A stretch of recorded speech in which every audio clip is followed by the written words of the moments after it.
Таджики полетят в космос? Досмотрите это видео до конца, и вы узнаете, как команда из Таджикистана стала полуфиналистом конкурса НАСА. Подписывайтесь на наши обновления и будете в курсе всех последних событий. Национальное управление по аэронавтике и исследованию космического пространства Америки НАСА объявило команду из Таджикистана Oogway Comics полуфиналистом своего глобального конкурса Space Apps Challenge 2021.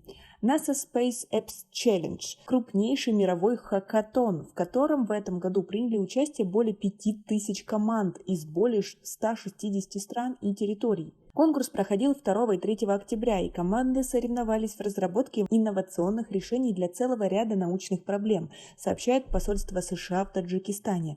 В этом году из Таджикистана в нем участвовало 24 команды. А как вы относитесь к такой ситуации, что наши молодые ребята участвуют в таких глобальных конкурсах, пытаются менять мир и еще достигают хороших успехов? Свои ответы напишите нам, пожалуйста, в комментарии. Команда Oogway Comics, в состав которой входят Тимур Шарипов, Малика Ачилова, Бахадур Ишанхаджаев и Широз Джураев, в рамках конкурса выпустила комикс и мобильное приложение для информирования молодежи о миссии НАСА «Люси» для исследования троянских астероидов, остатков нашей ранней Солнечной системы.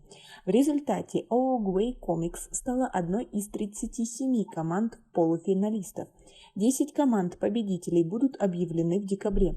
Победители получат путевку в Соединенные Штаты и посетят запуск ракеты. Посол США в Таджикистане Джон Марк Помершайме поздравил команду Oogway Comics, которая является единственной командой, представляющей страны СНГ в этом году. То есть наша команда обошла команды с других стран СНГ, и этим нельзя не гордиться. Вы согласны? Свои ответы напишите нам, пожалуйста, в комментарии. У нас пока на этом все. Оцените наше видео подпиской и лайком. До скорой встречи!